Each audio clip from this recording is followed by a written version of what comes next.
Well, a really good evening and welcome to you here at Beccles Baptist Church and our Hot Topics evening. It's great to have you here, particularly if it's one of your first times at Beccles. If you're a regular here, you might well know that it's a slightly different service, this Hot Topic service where we'll be looking at New Testament archaeology and seeing that the Word, God's Word, is, so we can be certain about it and things in creation map on to what we read. Just a reminder, if you've joined us, if you're parked in the Tesco's car park, during our first song, you might want to secretly slip out and move it to the in-gate car park, which is behind the church, because they've got certain restrictions. Okay, so sorry about that, but we don't want you to get a fine. So slip out during our next song to move your car. Want to be aware of that. Just to give you a roadmap of this evening, in a moment we're going to sing, and then I'm going to invite up Brian Edwards, who's speaking tonight. I'm going to ask him a few questions, and then he's going to present what we're looking at, and you've got a handout, or a number of people got a handout for.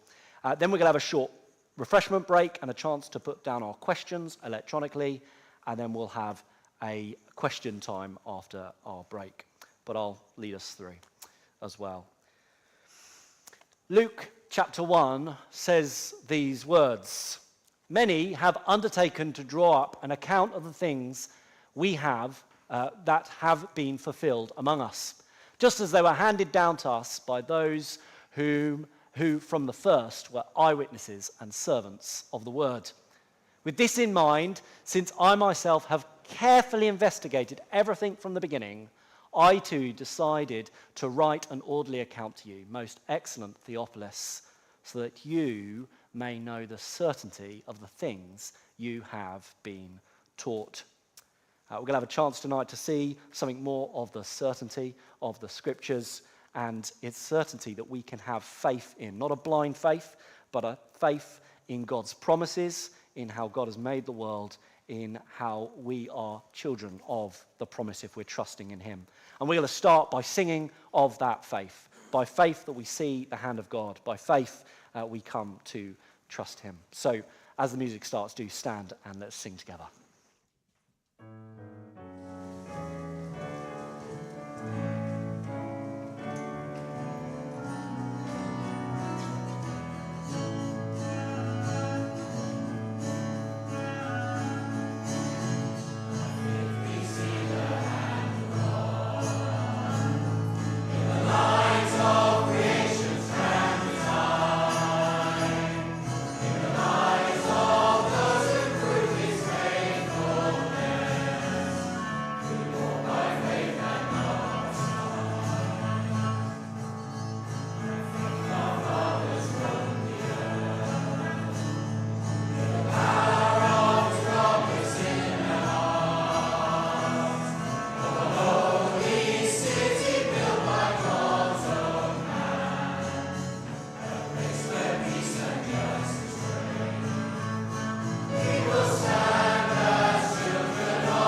Do take a seat. And why don't I just say a short prayer.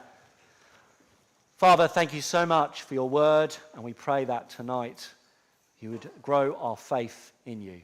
We thank you for Brian and help him as he speaks to us, and help us as we hear more of the certainty we can have in your word. Amen. Amen. If you joined just in that first song, just say, my name is Ben Dealey, and I'm the assistant pastor here at Beccles Baptist Church, and it's great to have you all with us. As I said, we're going to be looking tonight at Luke the historian, looking at the New Testament, archaeological evidence, for the New Testament, particularly focusing in on Luke. And Brian Edwards has kindly agreed to come and speak on that. And I'm going to invite Brian up now to join me. We just get to know Brian briefly before you lead us through, Brian. It's so great to have you. Thank you so much for coming back. You came about a year and a half ago and talked to us about Old Testament archaeology. But in case anyone's new here, doesn't know yourself, Brian, can you just give us a little bit about yourself, where you've come from, and family? And Yes, good evening, everyone, and thank you for coming out on this lovely evening. Just to say, I'm married to Rosie. Unfortunately, Rosie can't be with me this evening because we've had a family emergency that she's had to go down to Eastbourne and be with her mother. Otherwise, she'd love to have been here. We are members at Christ Church Dunstable, where we've been for nearly 6 years. I came up from Surbiton in Surrey. So many of you are old enough to remember the good life. Yeah, you got it. That's where we came from. If you want to know how we actually reared a lamb on our back lawn, just to complete the story, I'll tell you afterwards. But we have come up here. I was in the pastorate there for, let's just say, quite a while. And then we came up here 6 years ago, the first time I'd sort of moved out of London for most of my life. So it's been a delight to come into a different part of the world and come up to Dunstable.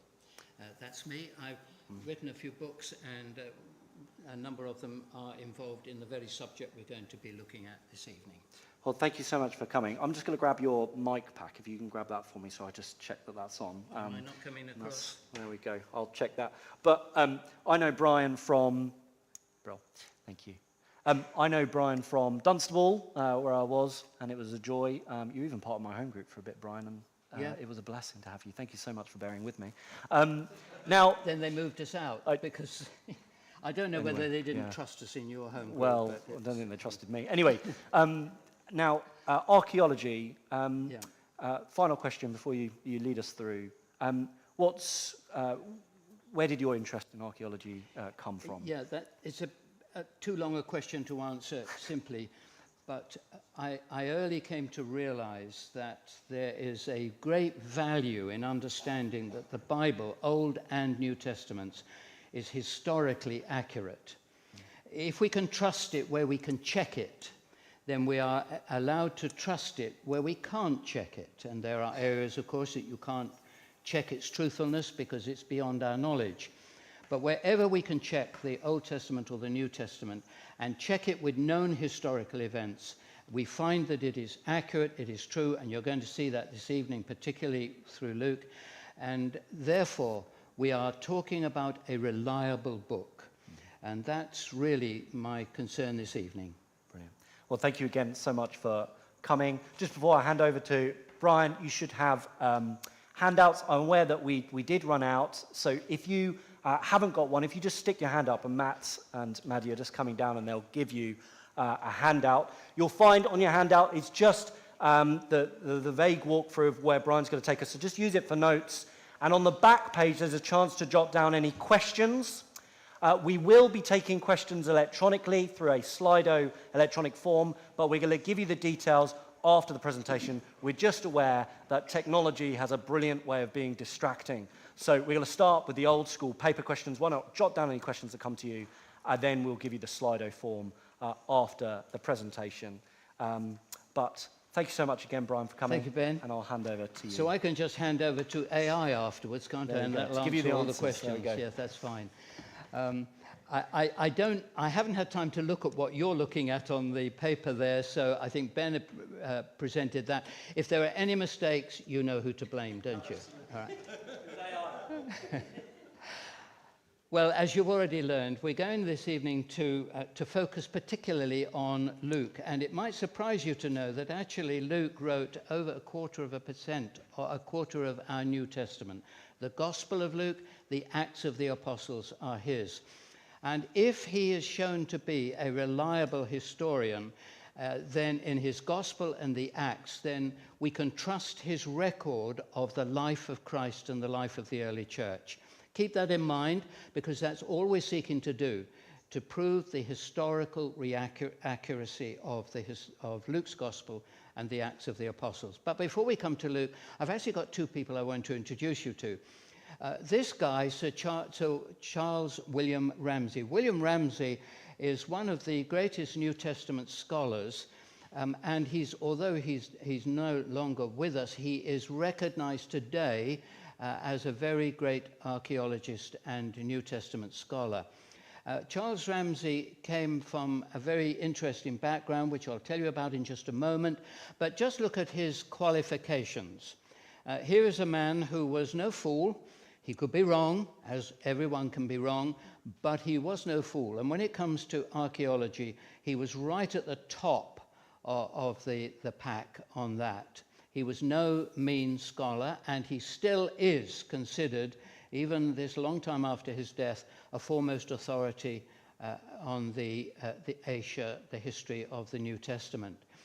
What is interesting is that he began his studies in Germany under Ferdinand Bauer. And Ferdinand Bauer was a founder of the Tübingen University in Germany, and he was what we call a rank liberal. He actually believed that you could not accept any of the New Testament as accurate. There was a big difference between the theology of Paul and Peter in the New Testament letters. In other words, he was willing to strip the New Testament of all its truthfulness. And Ramsay admitted that he not only believed that, but he also worshipped a German guy called Wellhausen, who did exactly the same for the Old Testament. Having spent the whole of his life, his academic life, studying on the New Testament, this is the conclusion he came to. Half a century of researching in Asia Minor, that's modern-day Turkey, he said, Luke wrote with such judgment, skill, art, and perception of truth as to be a model of historical statement.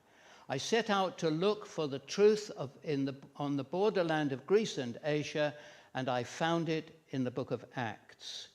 What made him change his mind? We'll see something of that in just a moment. And he went on to conclude that you may press the words of Luke to a degree beyond any other historians, and they will stand the keenest scrutiny and the hardest treatment. Christianity did not originate in a lie, and we can and ought to demonstrate it as well as believe it. Now that matches very well with what you've already seen on screen of Luke himself. So here it comes again. Luke said, what I'm giving you, and he's talking about his gospel, is eyewitness accounts.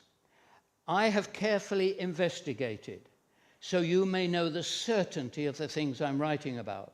And when he later came to write the Acts of the Apostles, the story of the early church, again he says something very similar.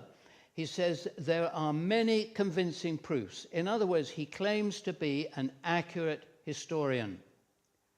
Now, I know I ought to get to Luke himself, but I've got somebody else I want to introduce you to.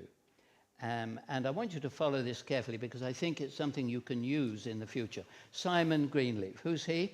Well, he was actually one of the founders of the Harvard Law School in the USA, one of the finest law schools around. And he wrote a treatise on the law of evidence, 3 big volumes. Now, those treatises, if there's any lawyers among us here this evening, you should know the name Simon Greenleaf because they actually use his work today. It is called the greatest single authority in the entire literature of legal procedure. And he actually applied his conclusions in one area of his study to the New Testament, the Gospels in particular. And he gives us 5 reasons or why you should check any document. You write a document, it goes before a court of law. These 5 reasons are to be applied to it. First of all, documents have a right to be taken as a true record unless proven otherwise.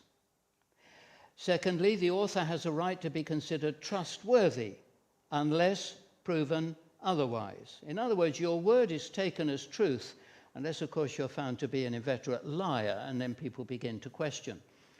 The number of independent witnesses confirms the greater accuracy of the report. Some of you applying this already.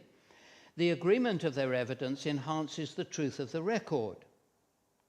And finally, their reliability is confirmed by known events. Let's just quickly apply that to the four Gospels. They have never been proven inaccurate. The writers were men of known integrity. We have nothing against any of the authors of the writers of the New Testament, the Gospels, or for the other letters. The number of independent witnesses confirms the greater accuracy of the report. Don't you wonder ever why God gave us four Gospels? Why didn't he just give us one? Because the critics would say, well, that's just Luke's idea. But so he gives us four. So what do the critics say? Oh, they spend all their time trying to find differences between the four. You can't win when people are determined to destroy the Bible. But God has deliberately given us four witnesses. They never contradict one another. Now, I know that that is a big area and people try to find contradictions. I'm well aware of that. All of these have been answered. You can harmonize the Gospels perfectly. And finally, their historical details are confirmed by known history. And you'll see that almost immediately. So, to Luke, we get there. You may be surprised that in his Gospel and Acts, Luke refers to 114 identifiable places. That's the start. He's not talking about planet somewhere, he's talking about planet Earth. He refers to 25 political, military, social, and religious events, all of which are known to history. You don't need your Bible for that. You can read them outside the Bible. He talks, for example, he writes about the famine in Judea in Acts 11, the expulsion of the Jews from Rome, Acts 18. Both of these are found outside the Bible in first century texts. And actually in his Gospel and the Acts, he refers to 117 living people by name. Now, we don't know them all, but we know a lot of them. They are historical figures. He gets them, as we shall see, in exactly the right place. Luke was therefore happy for his readers to check him out. He wasn't writing out the top of his head. If you want to go check, you can go and do it. Do your own research and you'll find that I'm right. So he was very happy not only to be checked out, but he must have kept a notebook. You say, hang on, a notebook in the first century? Yes, here's a first century notebook for you. Now, here's a good idea. Take a few slithers of parchment or wood, punch a couple of holes in the bottom, and how about putting a ring in them, and you've got a ring file. Any of you remember Filofax? Well, there we go. I used to be known as Filofax man because it was with me everywhere. But it was a bit difficult to get in my pocket, but it's now much easier. And that's what they did. Now, the Greeks in the first century didn't have a word for this new piece of technology, so they gave it a Latin word, membrane, from which, of course, we get our word membrane. And that is exactly the word that you will find in 2 Timothy 4 and verse 13. Paul says to Timothy, don't forget, among other things, he wants his coat and so on, don't forget to make sure you bring my scrolls, and then he says, especially the parchments. That word parchments is not a Greek word, it's a Latin word, it's membrane. Bring the notebooks, please. Paul was using a notebook, so why not Luke? Luke has never been shown to be inaccurate, and much of his history matches exactly with known texts and inscriptions of the first century. So let's just quickly start with the gospel. You'll notice that when you get into the Christmas story in Luke chapter 3, you get this great list of Tiberius Caesar, Pontius Pilate, Herod, Philip, Licinius, all exactly put in the right place in the right time. Why bother with that? Why do we need to know? He wants you to know I'm writing in a particular time against a background of a particular history. It's confirming by texts and inscriptions. That's why he does it. And then he does something quite unusual. He talks about the high priest, singular, Annas and Caiaphas. Now, that seems to me as though there are two high priests, and that's a non-starter. You've gone wrong somewhere there, Luke. You can't have two high priests. Well, no, you can't technically, but you did, basically. And the reason was this. Annas was appointed high priest in around AD 6, but he was deposed in AD 15 by the Roman governor, and he remained the power behind the throne. When his son-in-law, Caiaphas, was appointed, everybody knew that although Caiaphas was the high priest, actually Annas was still ruling, calling the shots. He was still really governing. And therefore, Luke is absolutely accurate, because these people were, the whole high priestly family were hated. And you see that in Jesus turning over the tables, because they were using the temple as a marketplace to line their own pockets. So he's got his, almost, it's ironic, he's got his tongue in the cheek when he says the high priest Caiaphas and Annas. And then he talks about, in the days of Caesar Augustus, he issued a decree that a census should be taken of the entire Roman world, and everyone went to their own home to register. A couple of problems there. The critics said the Romans didn't have regular censuses. Well, I'm sorry, they were wrong, and William Ramsay discovered that. Like any sensible governments, they wanted to know how many people there were to pay taxes. So they did have regular censuses. The entire Roman world, well, that word world can refer, it doesn't necessarily mean the entire Roman world, it can actually be the whole of Judea. But what about this problem, everybody going to their own town? Just imagine whenever you need to vote, you have to go back to where you were born. That would cause some of you a problem. Why not? Because this is a Roman census order by the governor of Egypt, Gaius Maximus, in the year AD 104, and he's actually ordering every man to return to his own home.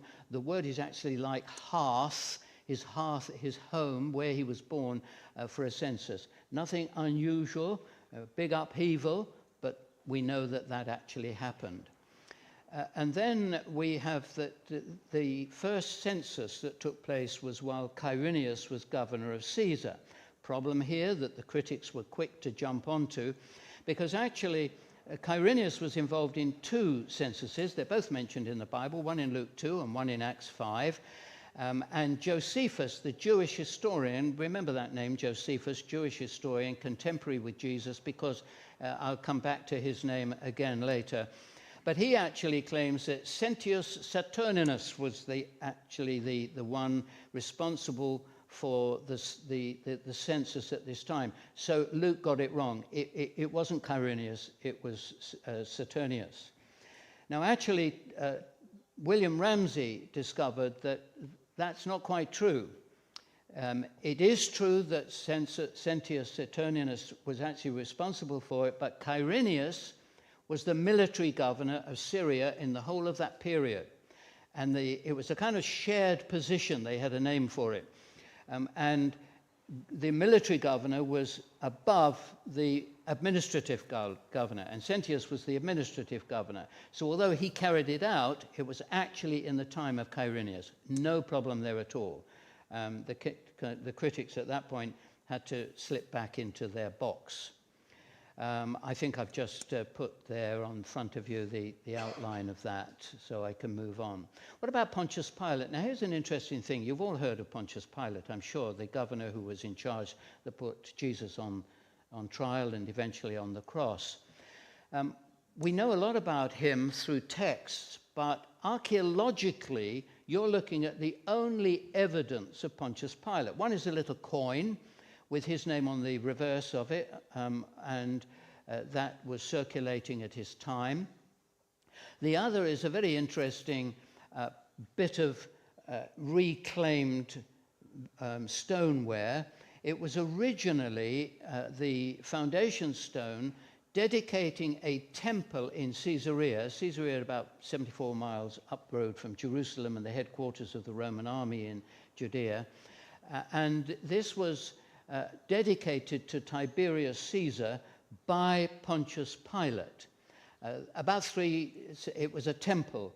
Some 3 centuries later, they pulled the temple down and they made a theatre of it, and this bit of stoneware actually ended up as a stairway and was then recovered. That's all we know archaeologically of Pontius Pilate, but we have plenty of texts.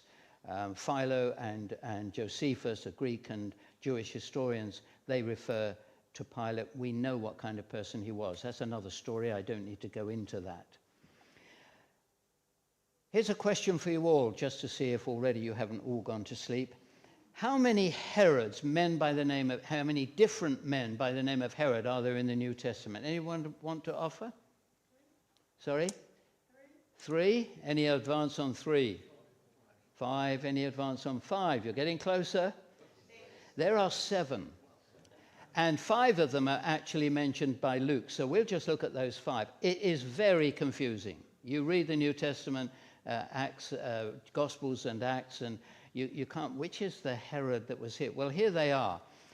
There was Herod the Great when Jesus was born, Herod Philip in charge of Galilee, and in brackets I've given the chapters where you'll find them. Herod Antipas, he's the one who killed John the Baptist and put Jesus on trial. Herod Agrippa I, who killed James and arrested Peter. Herod Agrippa II, who put Paul on trial at Caesarea. Now the important thing is, Luke he doesn't get them muddled up like I constantly do. He doesn't get them muddled. He has each one in the right place at the right time, responsible for the right area of authority. And while we're talking about the Herod Agrippa was the grandson of Herod the Great, and Luke gives us the rather morbid account of his end. Herod, wearing his royal robe, sat on his throne and delivered a public address for the people, and they shouted, "This is the voice of a god, not of a man." Immediately, because Herod did not give praise to God, an angel of the Lord struck him down, and he was eaten by worms and died. Okay, that's a bit of make-believe by Luke, isn't it? Just to make it look good. Well, Josephus is talking about exactly the same thing. He hasn't read Luke, because Luke hadn't written it. And he says, the sun was shining on Herod's robes and the people worshipped him as a god. Herod accepted this and saw an owl. Luke doesn't mention that. That was an omen of something evil that's going to happen. So be careful if you go out tonight and see an owl. He suffered violent stomach pains and died 5 days later. Okay, Luke, we accept it. You got it right. That's yours. Ramsay was puzzled by something, and actually this was the turning point in his thinking. Now you've got to listen carefully here, because it can be a bit confusing. In Acts 14, Paul and Barnabas, we are told, fled from Iconium to the Lycaonian cities of Lystra and Derbe. This implies they crossed a frontier.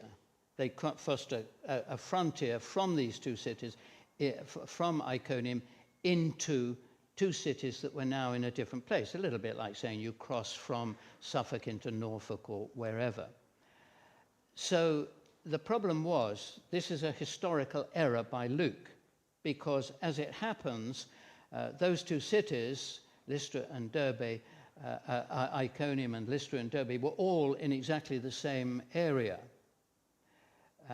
Lycaonia. Ramsay discovered that actually wasn't true.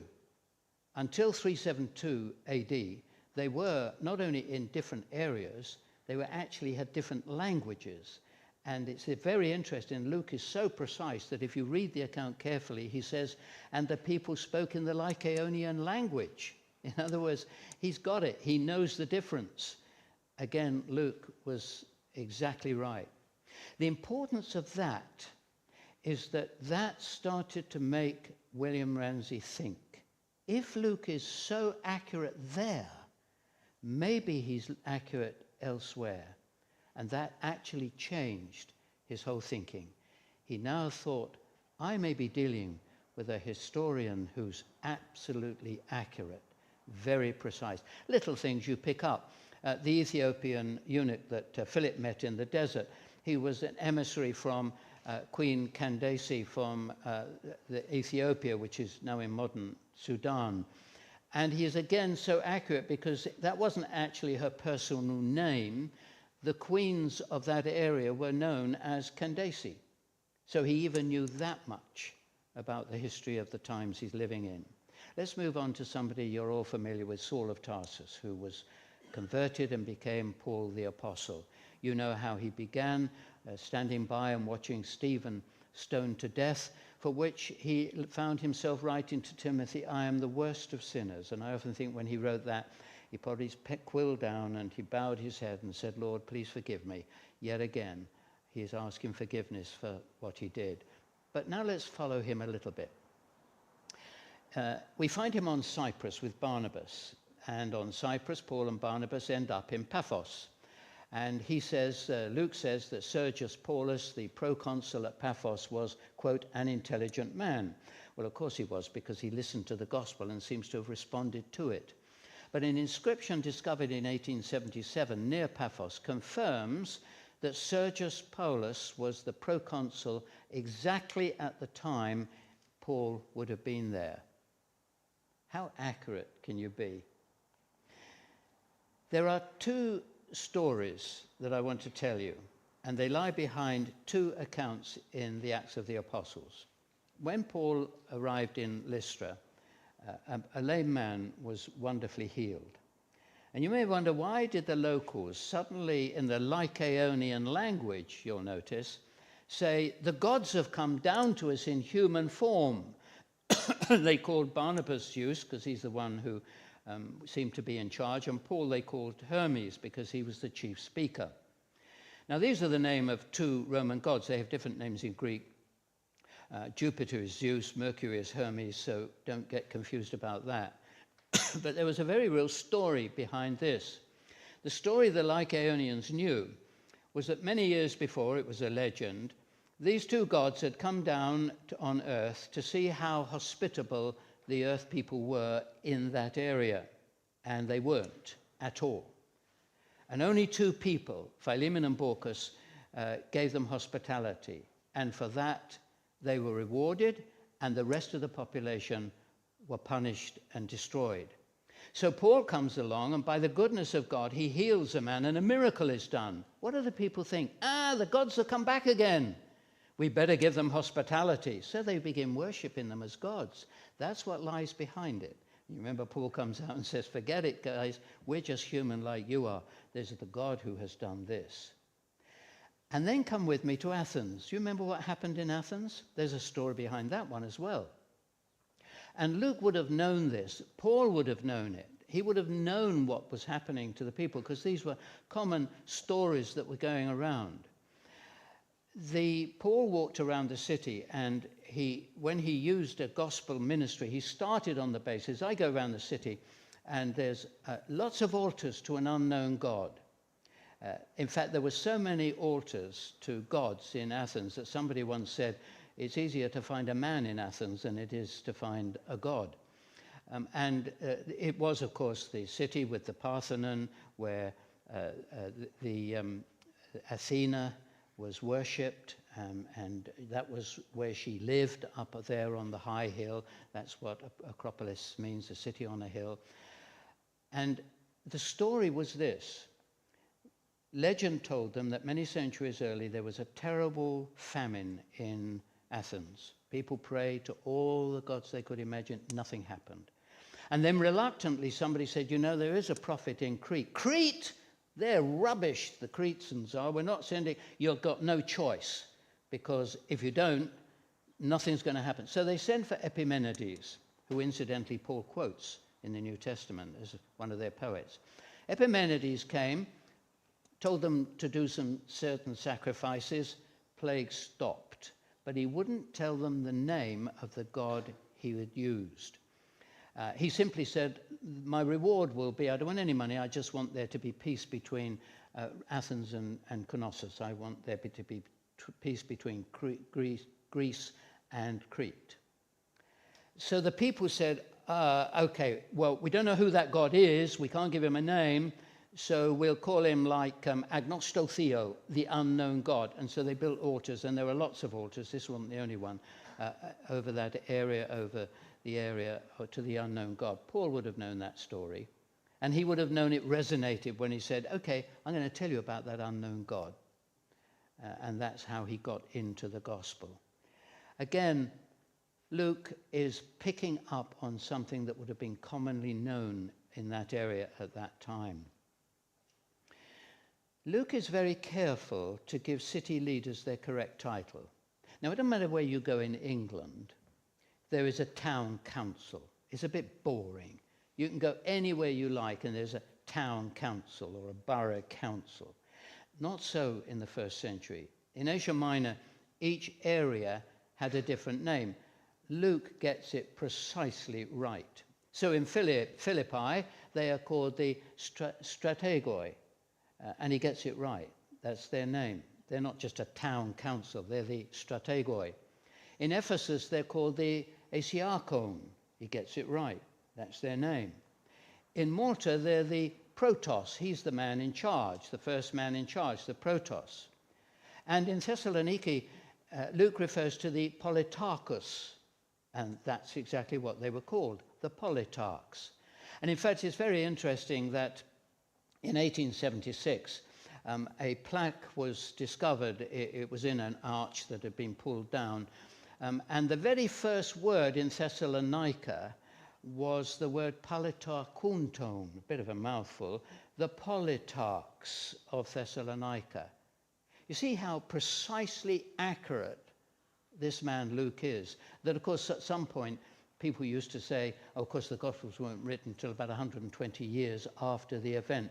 Well, it's remarkable how accurate he is if he was writing that long, but of course he wasn't. He was writing within a decade or so of the death and resurrection and ascension of Jesus. Now, if you go to Corinth today, you can go to the ruins of the theatre in Corinth. Claudius ordered all the Jews to leave Rome. That's what we read in Acts 18 and verse 2. And the historians, Suetonius and Cassius Dio, both agree. Quote, since the Jews constantly made disturbances on the instigation of Chrestus, he expelled them from Rome. In other words, the Jews were stirring up trouble because Christ had already entered in the gospel into Rome. And there was now a conflict between the Christians from Judaism and the pagans who had converted to Christianity. And there was a conflict. And the Roman emperor got fed up with this. And so he kicked out all the Jews, thinking that would resolve the problem. And Paul talks about Gallio, proconsul of Achaia, Greece.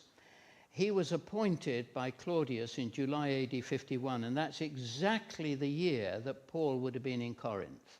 Incidentally, it's in Corinth that Paul first met up with Priscilla and Aquila, and you'll find them scattered through his letters and through the Acts of the Apostles. Lovely couple.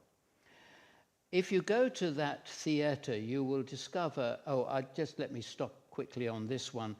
This is an inscription found in 1905, which refers to Gallio as proconsul in AD 52. And interestingly, on this inscription, it says he was trying to settle quarrels among the citizens. Now, if you look at the Acts of the Apostles, when the Jews brought their opposition to Christianity before him, he said, is this a problem of your religion? Oh, yes, they said, well, forget it. I'm not interested. I'm here to keep the law. You can squabble about your religion as much as you like. That's in the Acts of the Apostles. And that is actually picked up really on this, the slab of stone you're looking at. Quarreling among the citizens, among themselves. He wanted nothing to do with it. Now, we will get to the theatre.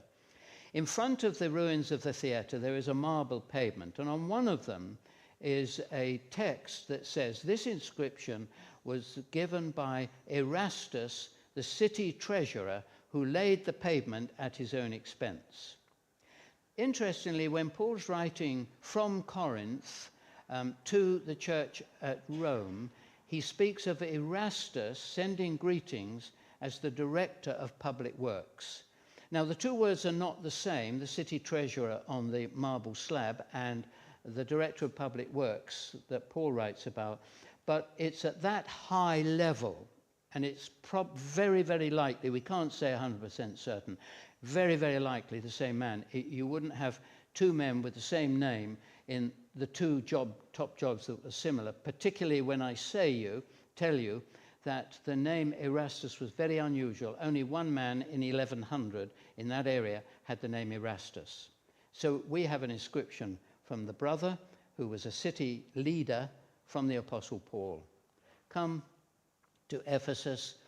Nothing remarkable about this.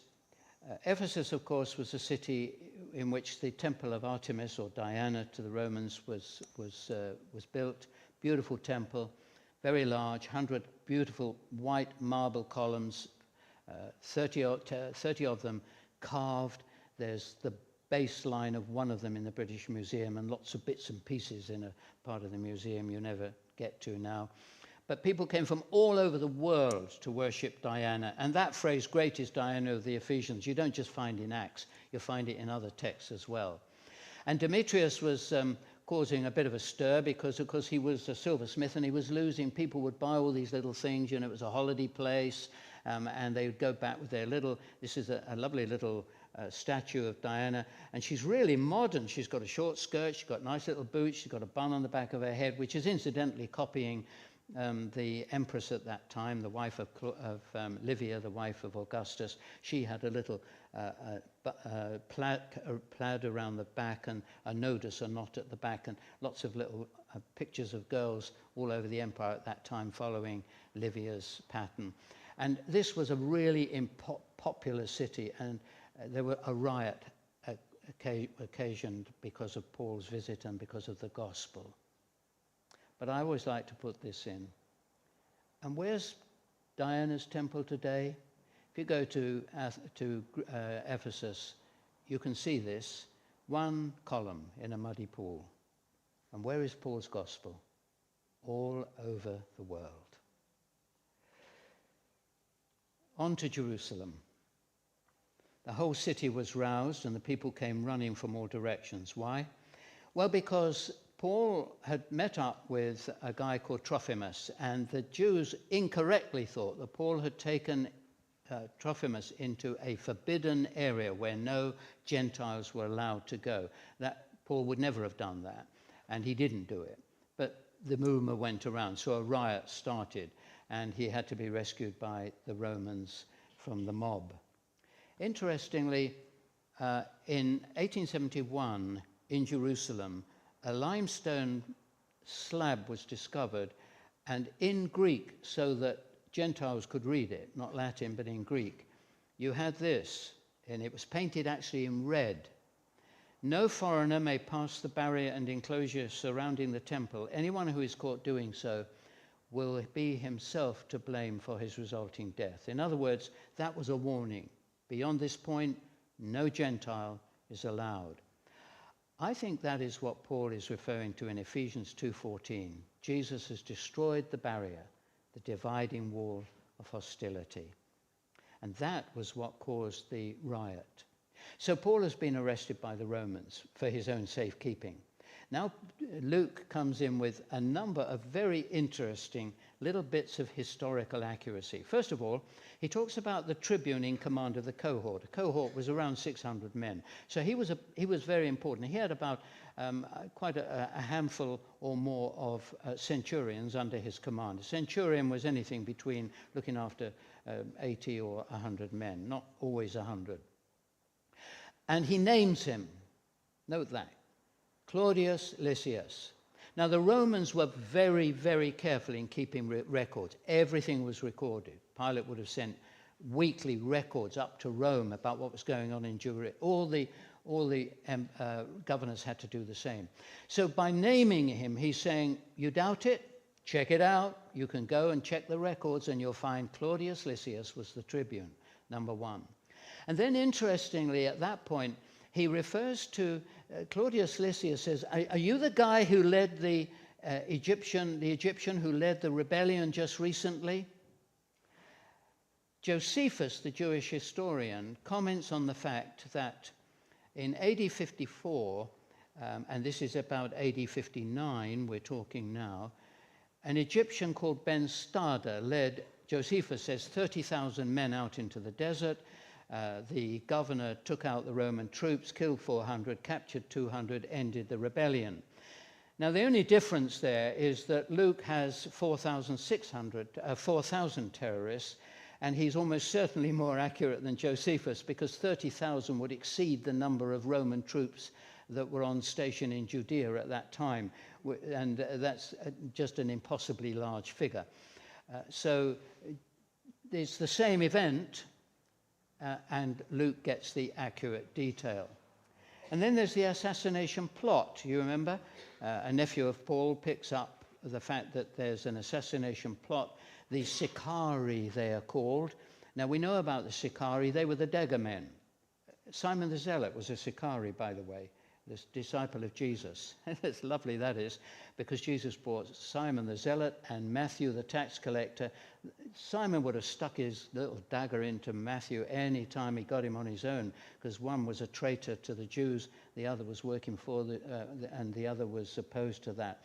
Anyway, the Sicarii were the dagger men, and they'd already killed Jonathan, one of the high priests, murdered him, assassinated him. So we know these people, and 40 of them had taken an oath to settle down halfway on the journey from Jerusalem to Caesarea, where Paul was going to be taken, and they had taken on themselves a fast, that they wouldn't eat, drink, do anything until they had finished off Paul.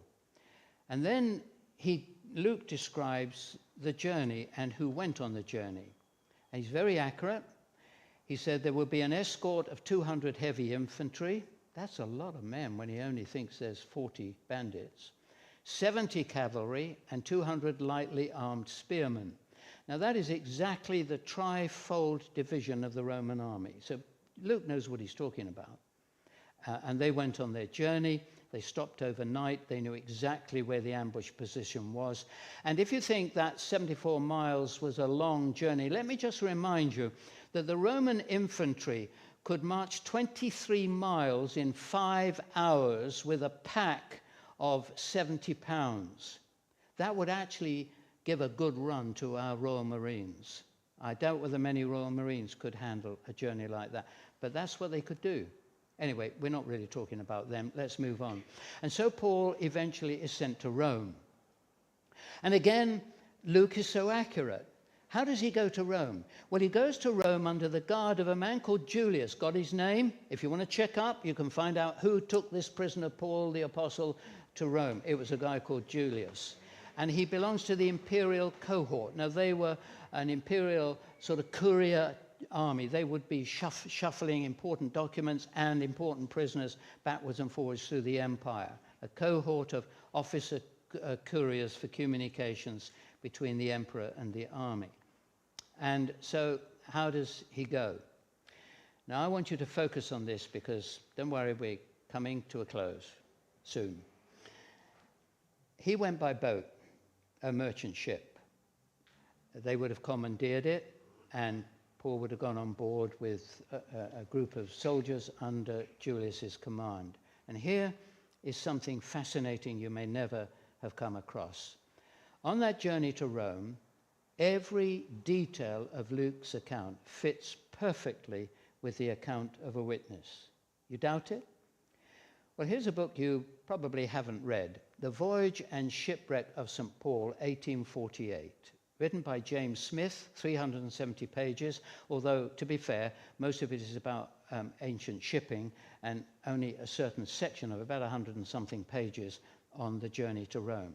Now, James Smith was 60 years a professional sailor, educated at Glasgow University, a scholar in Greek, Latin, and many languages, a student of geology and archaeology, and an authority on ancient ships and shipping. And he came to the conclusion that Luke's account is considered, and this is accepted by any New Testament scholar today, the finest piece of eyewitness account of a shipwreck ever recorded, and accurate in every detail. That's a big call, and I'm not saying it. That's what is said about this particular book.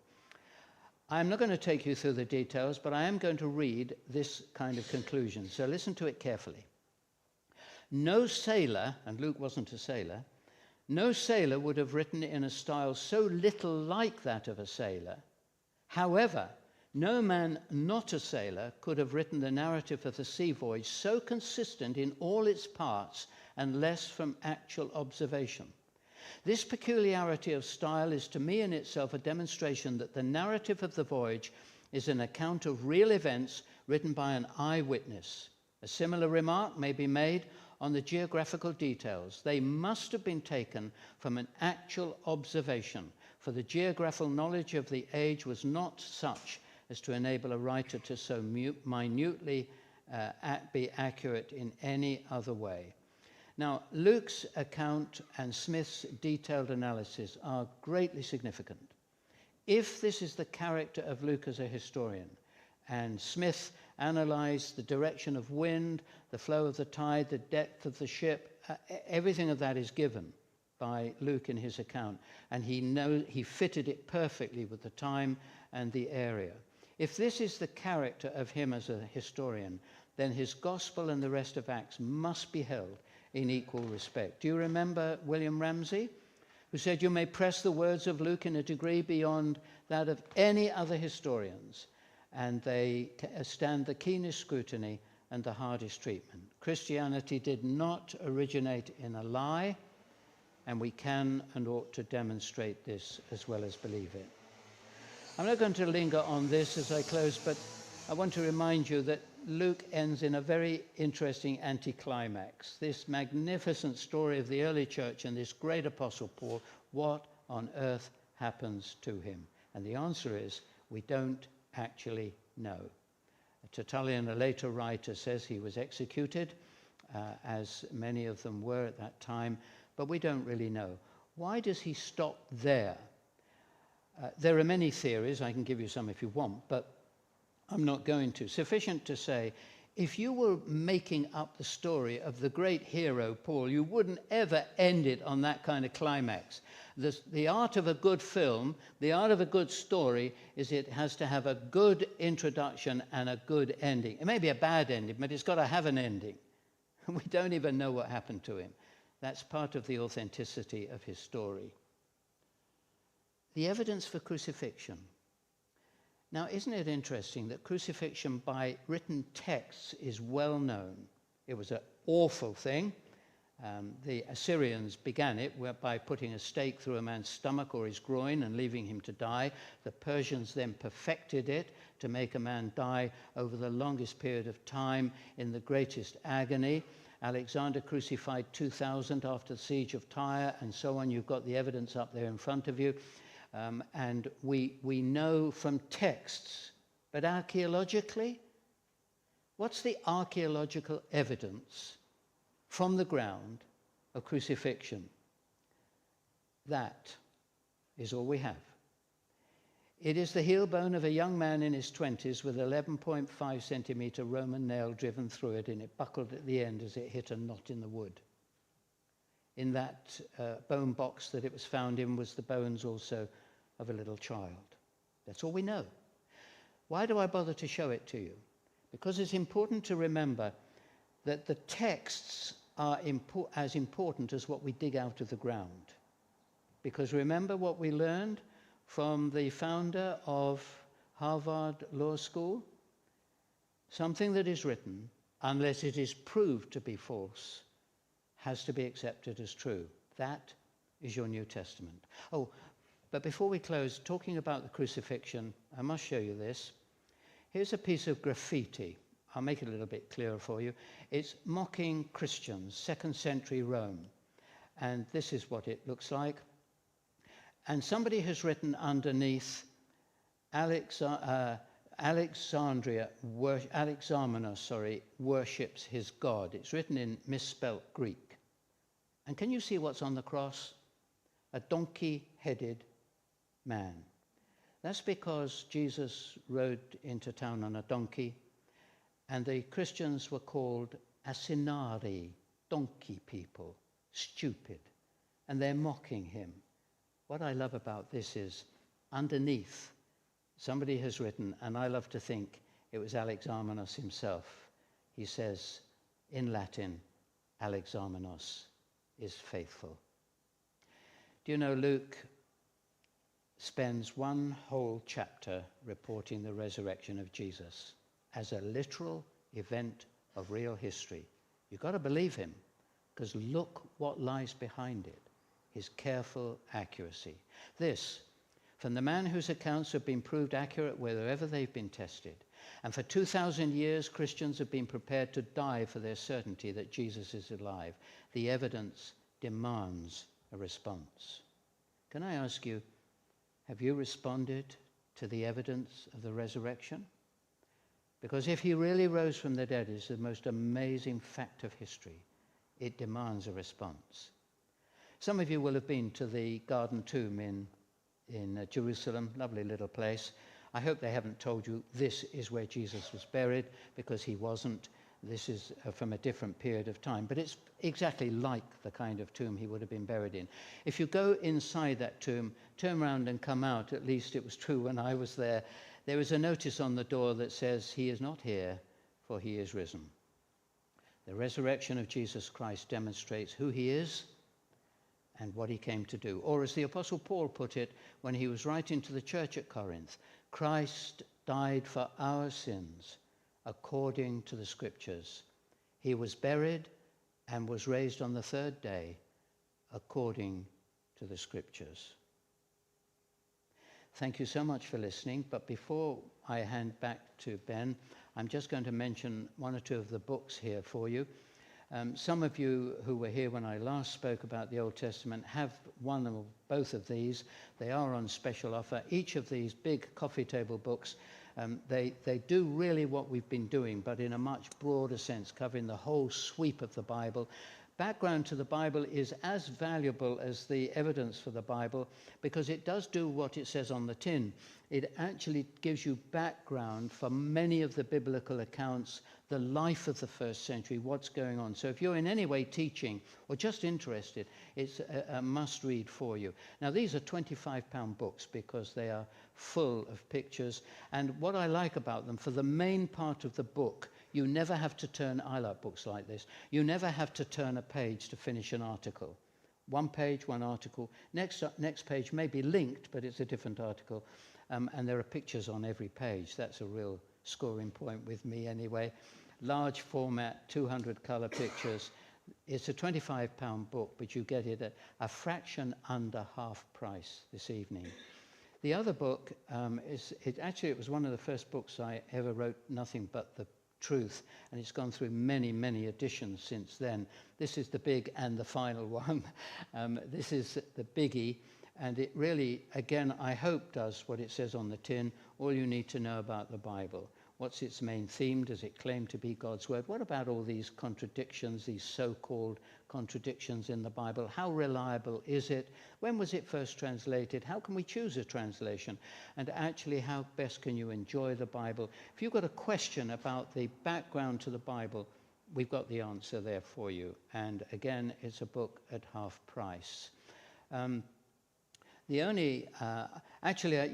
got this here for you, and you can work that out yourself.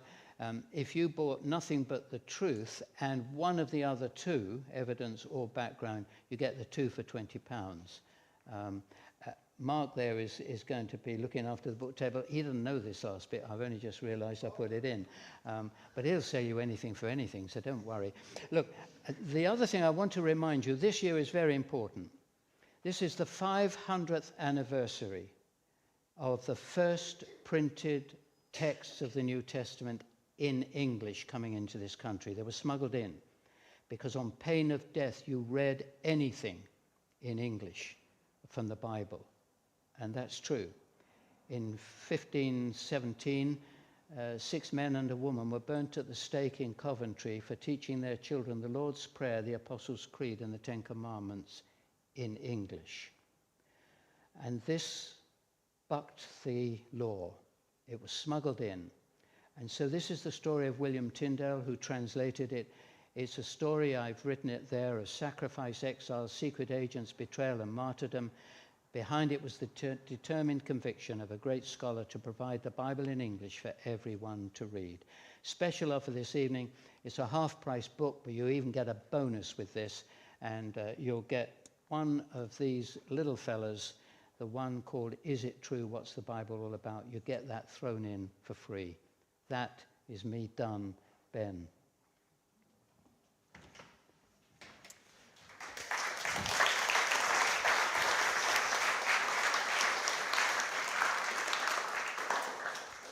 Thank you so much, Brian. You've served us so helpfully. As I said at the start, what we're going to do now is have a break, have a chance to consider any questions we might like to ask. If you've got a question written on a bit of paper and you want to go old school, you can just bring it and put it on the table. If you're happy to put it on our Slido, which is just a website where we can post questions, that'll be even more helpful because we can vote on which questions we want answered. So Slido, electronic kind of question form, and you can find it on that website, and then that number. We're going to have refreshments for about 10 to 15 minutes, which are behind me in the hall here. And just so you're aware of where we're heading tonight, we should be wrapping up just slightly after 8 o'clock. Okay, but obviously if you need to get off anywhere, you can. But it's great to have you here, and do enjoy some refreshments, get in your questions, and then we will ply all our questions at Brian. Enjoy your refreshments.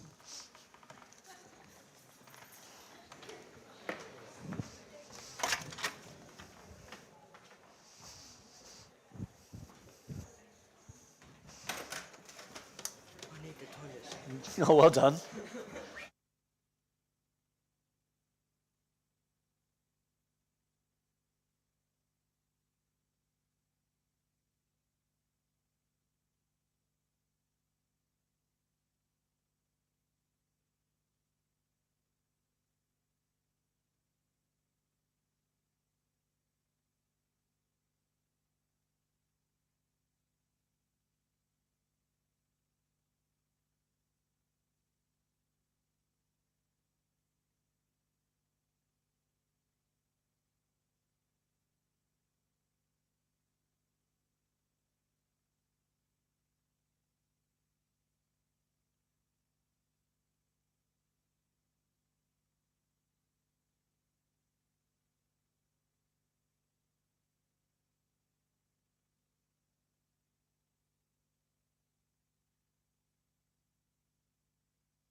And Brian's not going anywhere.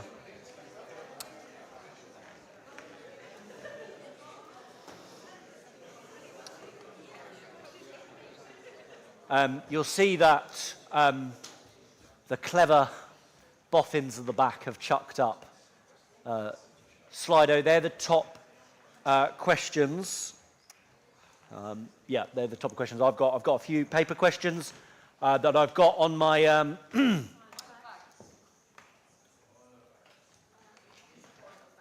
It's not a membrane. They still work. The amazing thing about it is it doesn't need batteries. It doesn't spam me with notifications. Never lets me down. Brian, thank you so much again.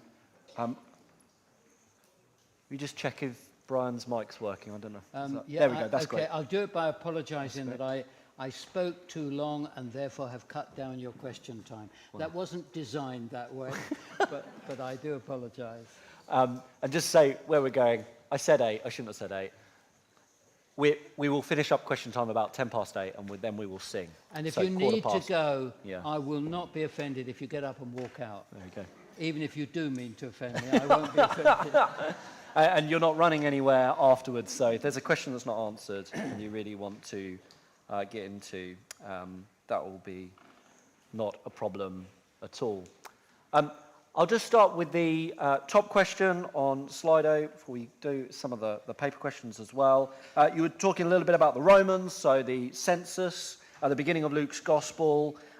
Is there other times where the Romans and kind of events that they did interact in the Bible, apart from the ones you've spoken of, and what evidence was there for these? Yes, look, I'll try and make my answers short because there are a number of questions. The answer is yes, there are, and of course one obvious one is that I alluded to the fact that the Galileo kicked out the Jews from Rome because of the squabbling over somebody called Christus. Critics actually say that doesn't necessarily mean Christ, but they never come up with any idea as to who else it might be.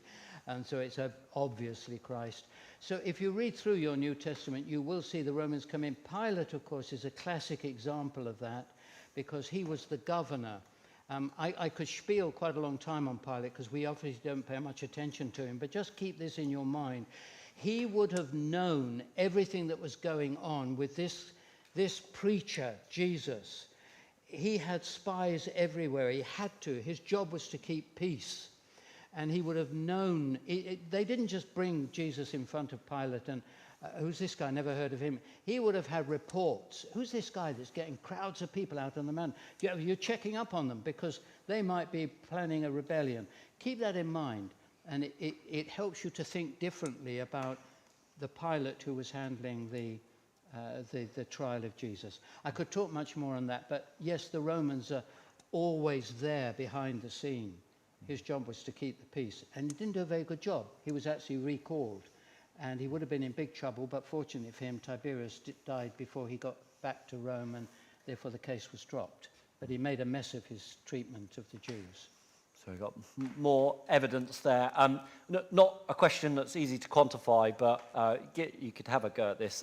Is there more archaeological evidence for the old or for the new? If you had to put your hand on one of them. The old, unquestionably, in terms of physical archaeology from the ground.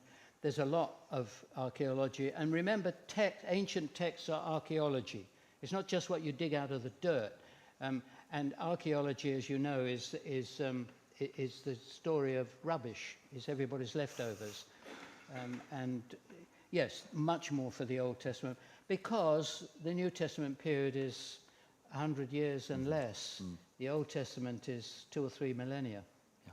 So there is a lot more. It's what you would expect. Let me ask this question. Can you think of other examples of evidence of Jesus' crucifixion, like the graffiti of the donkey-headed man? Yeah. Physical evidence, no, that's almost unique, not completely, but almost unique.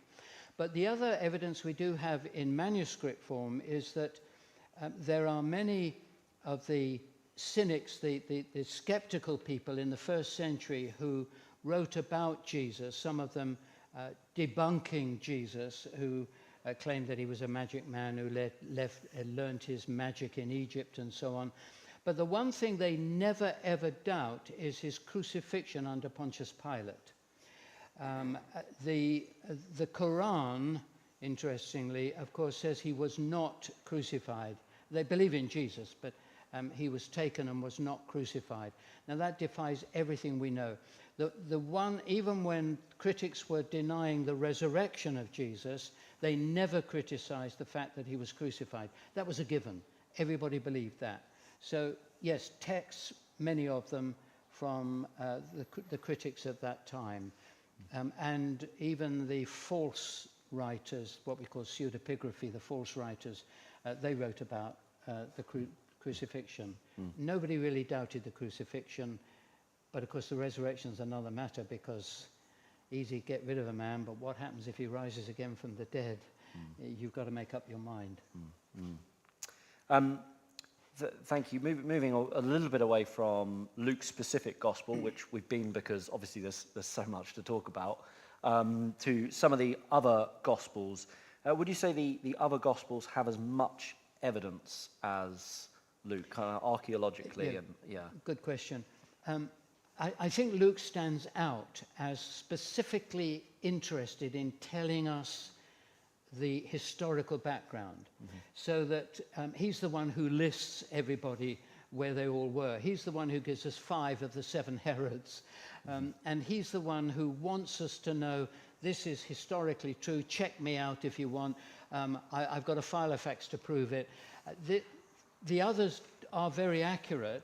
They're not inaccurate, but they're more concerned to tell the story. And John is different again. So, I mean, we've got no archaeological evidence of the account of Jesus meeting the woman at the well of Samaria. But remember what we learned. It has to be counted as true unless you can prove it false.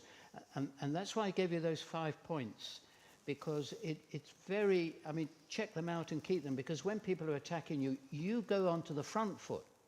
And you say, you doubt this truth of this. On what ground do you doubt the truth of the story? Well, it must have been made up. Why must it have been made up?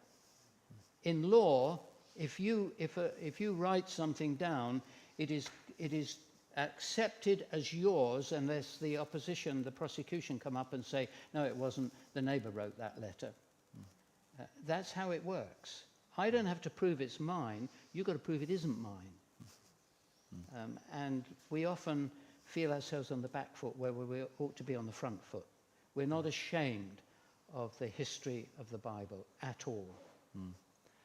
You think it's fair to say that that's been recently driven, or maybe not so recently, but by scholars trying to criticise and undermine the Bible's evidence and history. Yes, but there's nothing new in that. There isn't anything new.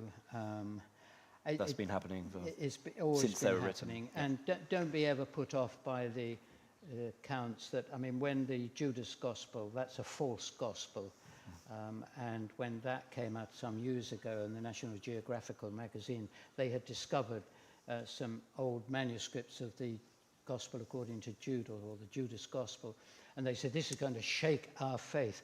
Actually, it was a big advert blow-up, because we knew all about the Judas Gospel. We didn't need to find the text, because Irenaeus, AD 180, had told us all about him. And he got it absolutely right. So when we found the text, Irenaeus had sussed him out perfectly. So just don't be careful. I always have to say this, be careful when you go online, because you will get, sadly, evangelicals who will grab anything to prove something. I mean, it went around some few years ago that they had discovered the skull of somebody from Gath with a hole in the forehead. That must be Goliath. Well, that was a nonsense story. So don't swallow anything. That's why in these books we reference everything we say. And if it's doubted by some, we say it's doubted by some. If everybody accepts it, we say that. Because, somebody once wrote that archaeological evidence lasts for about 20 years before they change their mind. But some things are unchangeable. So, plug for the book. Buy the book and be reading it. And the great thing is, the author as well. Continuing on kind of recent stuff, so we touched that, you said kind of a recent thing has come out.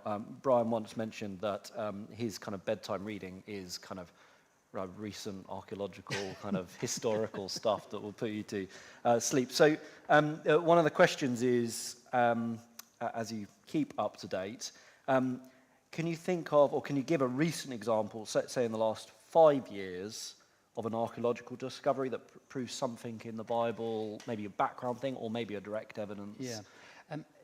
Archaeology is moving all the time, and I read the Biblical Archaeological Review, which is interesting because it doesn't come from my stable all the time. There's some articles in there that are frankly nonsense because they're very critical.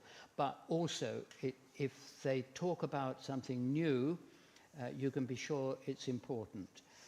And they give you an idea as to whether it's reliable or not.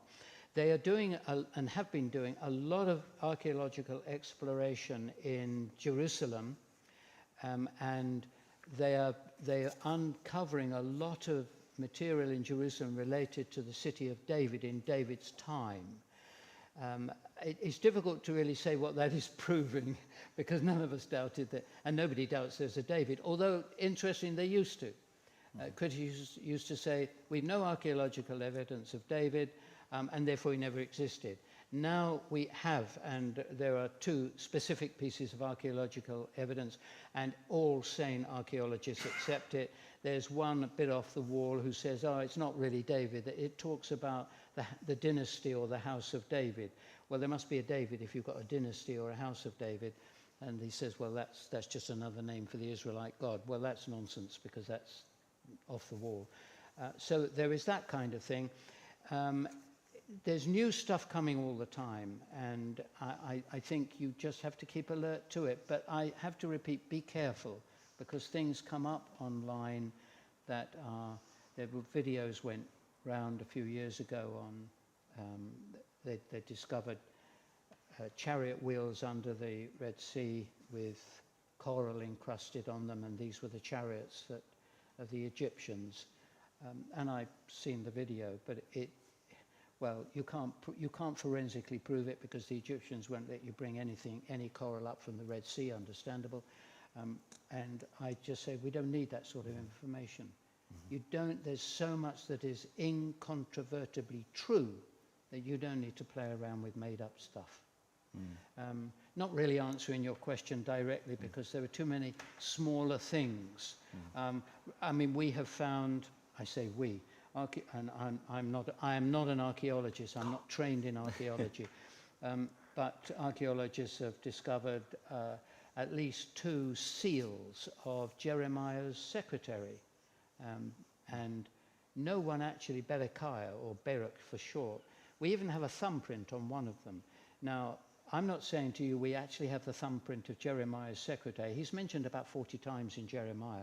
I'm not saying we have his thumbprint. I'm just saying it's a thumbprint of somebody. But no one doubts that it's Jeremiah's secretary, his seal, which I find interesting because I don't really care whether it is or it isn't. But if the archaeologists in the secular world are happy with that, that's fine by me. Thank you so much, Brian, and for sounding that warning on not trusting everything we suddenly read online.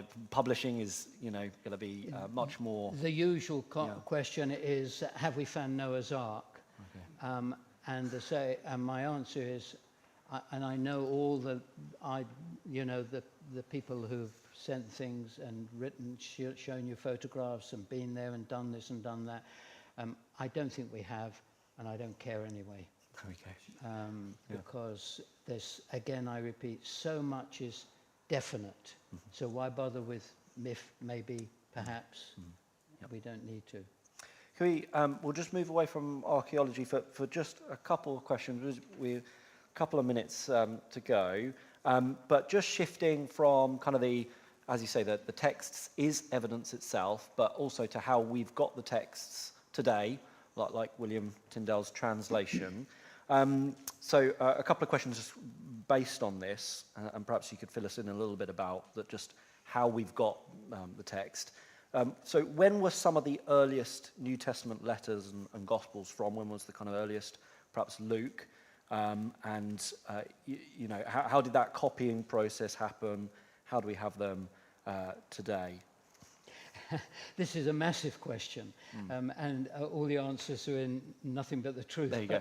Apart from that, I would say the answer to the question in terms, if you're just talking about Gospels, the first thing to say is there never were more than 4 Gospels accepted by the early churches. Now that needs a qualification. There were many false Gospels written. I list these and describe some of them. They came in too late. They were written by a group of heretics called the Gnostics, who had their own views. They didn't believe Jesus was the Jesus that we know, and so on. But the churches across the empire only ever believed in 4 Gospels. Keep that in your mind, because it's true. Because people will say, what about the Gospel of Thomas? What about the infancy Gospel of Jesus? What about this? What about the Gospel of the Egyptians? And so on. They are nonsense. They are made up. People wanted to fill the gaps. There's the story of Joseph, Mary's husband, because we know nothing about him. So we need to make stories up. Put them all on one side, because the churches generally, only the heretics accepted them. So we have 4 reliable Gospels. How early are the texts? The earliest scraps of text, because do remember, there's no printing press. Everything had to be copied by hand. And when you've got a text, let's say of the letter of, well, we'll stay with Gospels then. You've got a Gospel of John, and it's a bit tatty because it's gone the rounds a bit. So you copy it, and you then destroy the original, and you copy that. Now that's when people say, that's where all the errors came in. Well, Bishop Westcott, who in the 19th century was a foremost scholar, he wasn't an evangelical, but a foremost scholar of the text, said not 1,000th part of the New Testament text is affected by copyist problems, copyist errors. So we've got more New Testament Greek texts than anything else. We've got masses of it, more than all the popular histories, the history of Caesar, etc., etc. And when you put them together, and this is where Tyndale comes in, because he was able to translate the New Testament from the Greek, because in 1453, Constantinople, Istanbul as we know it, fell to the Islamic army, and many scholars came to the West with priceless Greek New Testaments, Greek copies of the Greek New Testament. Now many of them, and they were very similar. Just as I say, 1,000th part might be a difference. And Erasmus was the first to put them together and present us with a Greek New Testament that Tyndale was able to translate. And he wasn't the only one reading Greek. Young men at the universities of Oxford and Cambridge, there were only those 2 in England, and they were reading the Greek New Testament. So I'm really shortening a big subject, but you can have confidence. There are differences between some of the Greek texts. They don't affect any of our doctrine. They don't affect any of the accounts we have, the records we have. It's only word changes here and there. There are 1 or 2 areas, like the end of Mark's Gospel, where sometimes they leave it out. It's a moot point as to whether it should be there. I believe it should be there, but John 8, the woman taken in adultery, those are the only 2 New Testament chunks that some people think, not sure they should be in the New Testament. But I believe they should be, but that's a matter we needn't go into now. That they are in the majority of texts, but that raises another issue. It gets complicated, but we don't need to worry. Remember that figure, Bishop Westcott, 1,000th part is troubled by these differences, that's all. You can have confidence whether you're using the ESV, the NIV, and do remember this, translation, there are bound to be word differences in translation. If you're translating from a French article and another person's translating from a French article, you may both choose a different English word to translate exactly the same passage, and neither of you are wrong. It's what we call synonyms. Most English words have synonyms, many of them. The only English word, in my view, that I can't find a synonym to is the word propitiation. But I leave that hanging in the air. We'll think more about that word. So the details are there, and we can dive into them all day, but the truth we've got in our hands is true and reliable as we dive I have deep. no Thank problem you. holding up my Bible and saying, this is God's word. And I know the issues. I haven't resolved them all, of course, but I know the issues behind that, and it doesn't stop me saying that, because whatever you're reading, you can trust this is as God intended it. I tend not to talk about the human authors. There's only one author of the Bible, that's God. There are human writers of the Bible, as God led them and guided them. Not dictated. God didn't dictate. That's why we've got Paul's unique style of writing.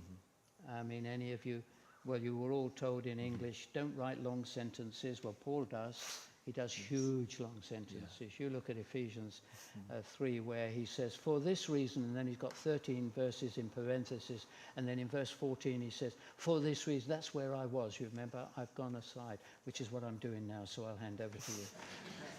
Thank you, Brian. Thank you. Once again, thank you.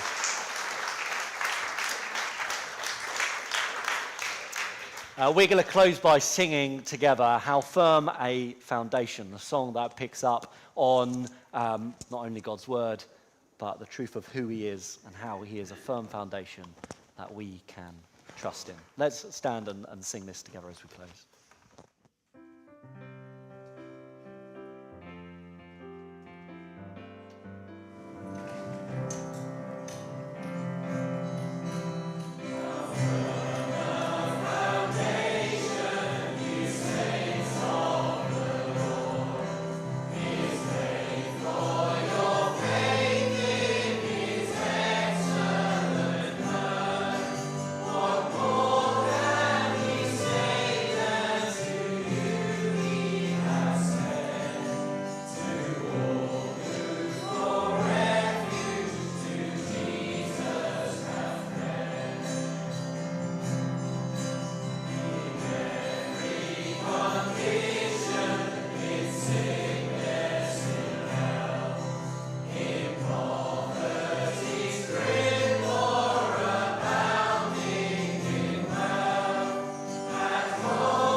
Well, do take a seat there. As Brian said, he's not rushing off anywhere, so if you've got more questions, and there is still some books there, but watch out for Mark. His job is as a salesman, so, be careful. Or you could try and get a bargain as well. Thank you so much for being with us. Just for regulars here, my one bit of notice, along with Church Family News, hard copies at the back, is that next week, remember, we will not be meeting at this time, because we have a barbecue, and that's happening after the morning service, and there's an email that's gone out for you to book your places for that. Do book on, and I'm just looking at Tom. And they need to book on in the next 45 minutes, because the deadline is 9 o'clock.